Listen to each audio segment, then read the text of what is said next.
사실상 멀쩡하게 걸어 나가고 돌아다닙니다. 물론 몸만 멀쩡하고 마음은 심신미약 상태일 수도 있겠습니다만 대책회의를 했겠죠. 근데 저는 그걸 굳이 뭐 이게 특수한 경우다. 왜냐면 변호인들하고 그렇죠. 얘기를 하는 거 아니에요? 이게 사실은 이경재 변호사가 대표 변호사라고 봐야 되고요. 예. 얼굴 변호사라고 봐야 되죠. 나머지 다른 변호사가 이제 호텔에서 대책회의를 한 걸로 보이고 예. 이경재 변호사는 다른데 기자들을 좀 유도했다 그러나요? 뭐 이런 게 청평 있는데 갔다 왔다며요. 변호사는 항상 이런 고민을 하는 겁니다. 그 변호인, 자기 의뢰인에 대해서 어떤 이익을 보호해야 되는 측면이 분명히 있고요. 그렇다고 변호사가 뭐 검사가 아니기 때문에 진실을 밝힐 의무는 없지만 이걸 증거를 조작한다든지 그 증거를 그 이상의 네. 그걸 했다면 문제가 되지만 이 정도를 한 거를 근데 이제 글쎄요. 바로 그 부분인데요. 변호사랑 만나는 건 지극히 정상적인 관계라고 볼 수 있습니다.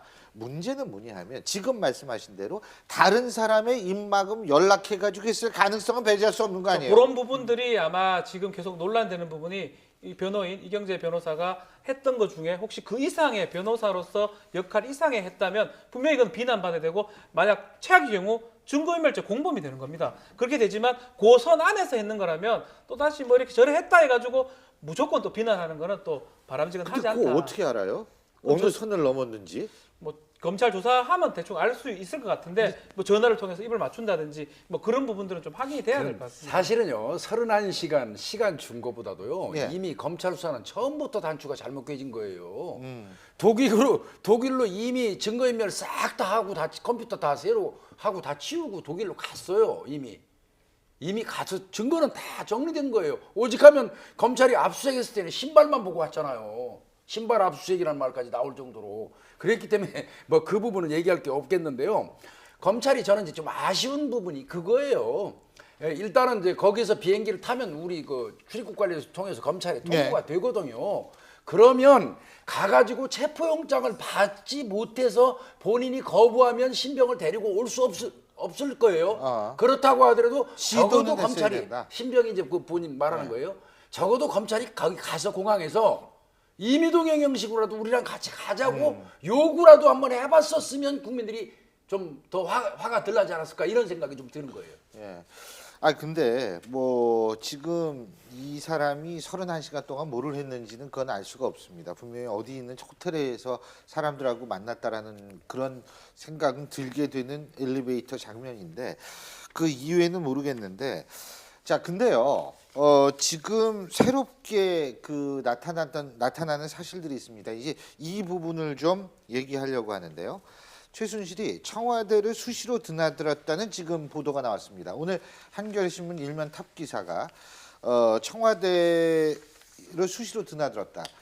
예. 예, 자 이거는 청와대 출입 기자 해보셨죠? 네, 그렇습니다. 청와대는 들어가려면 사실상 크게 세 가지 문이 있습니다. 예. 세 개의 문이 있는데 일반인들은 뭐 생각도 못할 문이 이제 정문이고 양쪽에 이제 동쪽이 연풍문, 서쪽이 시화문입니다. 보통은 다 연풍문이나 시화문으로 들어가서 한 번에 어떤 검문 검색이 있고 그다음에 또 한 번에 검문 검색이 있습니다. 최근에 제가 그 편집국장단 그 예, 오찬 맞아요. 때 그때 갔을 가셨죠. 때는 시화문에 전부 집합시켜서 버스로 다 타고 다 그렇게 버스로 하죠. 들어가는 맞습니다. 그러니까 버스로 들어가는 것도 뭐 이렇게 문이 한 두 개가 있고 밑에 지하에 뭔가 이렇게 깔려 있어갖고 거기를 통과를 해야만 합니다. 그러니까 아무렇게나 들어갔을 때 바로 이 바리케이드나 뭐 있게. 이렇게 예, 해서 통과를 못하게 하는 굉장히 힘들게 어쨌든 예. 그런 걸 통과해야 되는데 지금 11문이라고 나옵니다. 이 11문이란 건 뭐냐면 보통 뉴스 나올 때 청와대의 어떤 이미지를 쓰기 위해서 딱 그 문이 있고 하얀 제복을 입은 경호단들이 지금 화면에 문을 나오잖아요. 딱 열어주면 예. 맞습니다. 문을 딱 열어주면 정면으로 쭉 그 이 청와대 본관이 보입니다. 그러면 중간에 정원이 있어서 차가 이렇게 한 바퀴 라운드로 돌아가고 그 본관에 앞에 딱 서게 만드는 그 공간인데요. 이건 우리나라로는 장관과 수석 이외에는 못 들어가고요. 그다음에 외국의 정상들만 들어가는 문입니다. 예.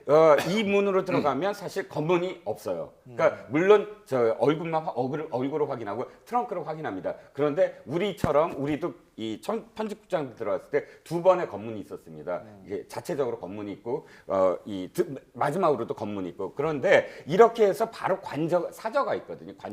관저로 바로 들어갈 수 있는 그런 이 과정이죠. 아. 딴 쪽으로 들어가면 관저까지 들어갔을 때 벌써 2번 이상 검문을 당해야 됩니다. 그렇다면 이 사람이 최순실이다라는 것이 기록이 2번이나 남아야 되거든요.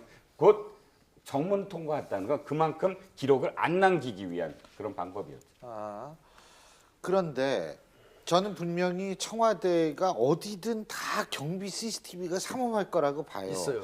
그러면 아니 지금 이런 의혹 보도가 나왔습니다.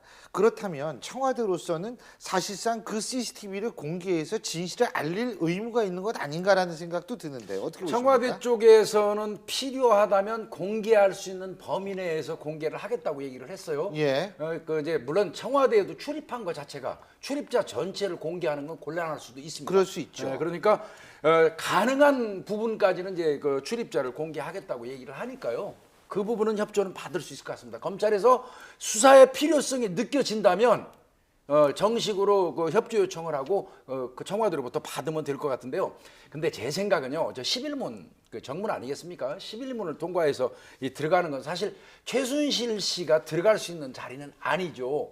그럼에도 불구하고 제가 판단할 때는 최순실 씨는 그 이영선 씨가 주로 운전을 한 것 같습니다. 제2 부속실 그 행정관이죠. 이 사람이 주로 운전을 했던 것 같고 나올 때는 윤전추 이제 3급 행정관도 데리고 나와서 요번에 옷 살 때도 데리고 나왔었잖아요.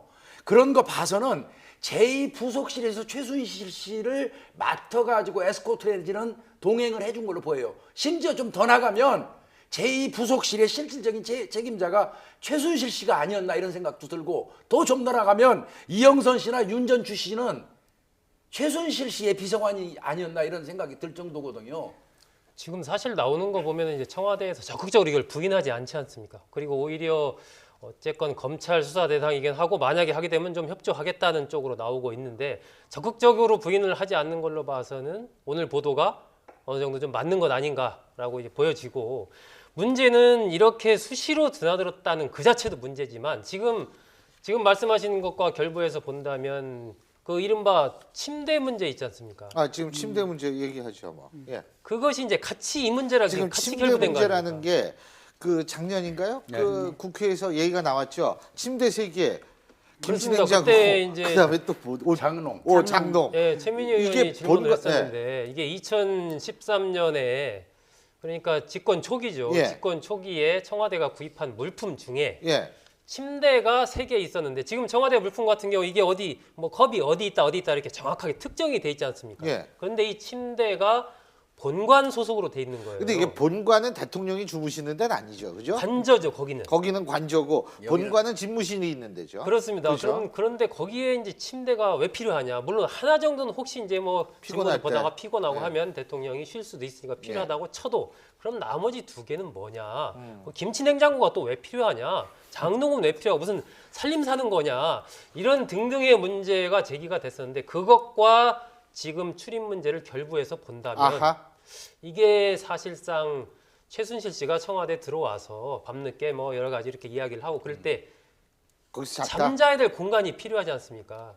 그런 공간을 비밀리에 만들었던 것 아닌가 하는 지금 의혹이 제기가 되는 거죠. 사실 청와대라는 공간은 어떤 공간이냐면 서로 감시할 수 있는 구조가 돼 있습니다. 아. 그러니까 어떤 특정한 부서만 독단적으로 할 수가 없어요. 예. 그러니까 예를 들어서 입출입도 마찬가지입니다. 청와대 경호실이 따로 있고 또 백일단이 따로 있고 또 그 안에 출입하는 데 대한 또 감찰이 또 따로 들어갑니다. 그러면 이 세 군데를 전부 다 입막음해야만 그것이 가려지거든요. 그런데 가려졌다고 생각을 했는데 이번에 안 가려진 거예요. 왜냐하면 한겨레 신문 보도를 보면 청와대 관계자의 말에 관계자에 이렇게 따르면이라고 나오죠. 아예 계속 예, 소스가 맞습니다. 나옵니다. 그럼 이건 청와대에서 지금 청와대의 관계자, 그러니까 청와대 내에서 지금 발설을 하고 있는 거예요. 그러면 CCTV도 사실은 굉장히 특정할 수가 있습니다. CCTV를 다 공개를 못 하더라도 지금 예를 들어서 어떤 시기에 딱 맞물리느냐. 예를 들자면 뭐 순방을 한다. 그러면 옷을 입어야 된다. 그러면 옷을 구입하고 가져가야 된다. 이런 어떤 특정한 기간 동안에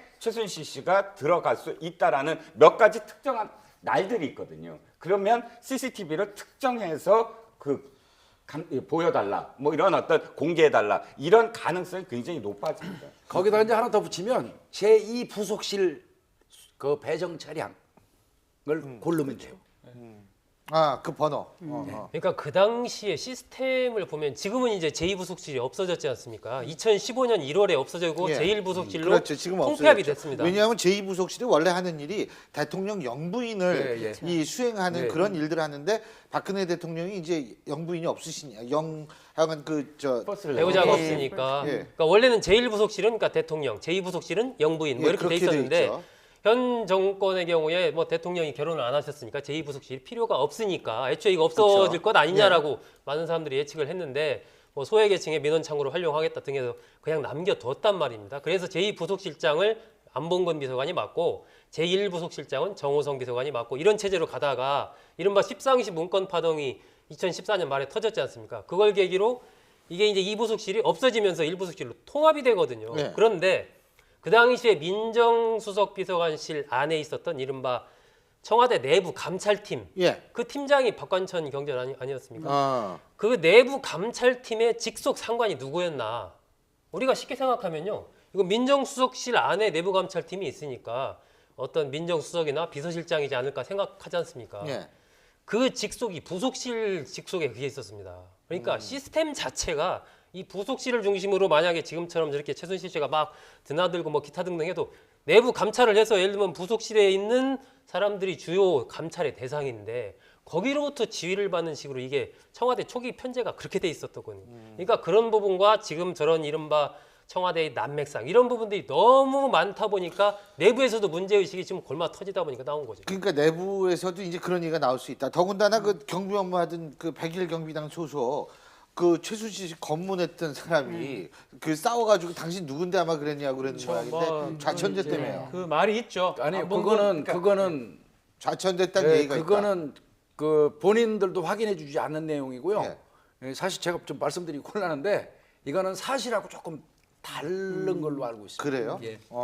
근데 이제 중요한 건 청와대가 이를테면 그 부분에 대해서 뭐 장롱이 들어갔다, 김치냉장고가 들어갔다, 침대가 들어갔다, 그리고 그 민간인인 그 최순실 씨가 이제 들락날락했다 이 부분에 대해서 예를 들어서 뭐 어떤 물건이 들어갔다, 이거의 용도가 뭐였다. 사실 간단하게 문장 하나로도 그 발표가 가능한 거거든요. 예. 그런데 사생활 침해 때문에 사생활 보호 때문에 답변할 수 없다 이렇게만 나오니 사실은 계속 의문을 계속 증폭시키고 있는 거거든요. 아무것도 깔끔하게 심지어는 침대 하나 들어가고 뭐 침대가 3개 들어가고 뭐 김치냉장고 들어가고 그러니까 누가 봐도 좀 이상하고 역대 정권에서는 없었던 일이기 때문에 이런 부분에 대한 설명이 사실 한 문장만 나왔어도 이런 그 사소한 걸로 청와대에 대한 그런 불신이나 의혹이 계속 증폭되진 않는데 답변을 계속 미루고 피하고 있기 때문에 국민들이 가지고 있는 궁금함을 넘어서서 이 분노가 점점 커지는 거거든요. 예. 더 많이 감추는구나, 사소한 것까지 감추는구나, 이 안에는 뭔가 아무것도 내놓을 수 없는 뭔가가 더 있으니 이러지 않겠는가라는 생각을 하지 않을 수가 없는 거죠.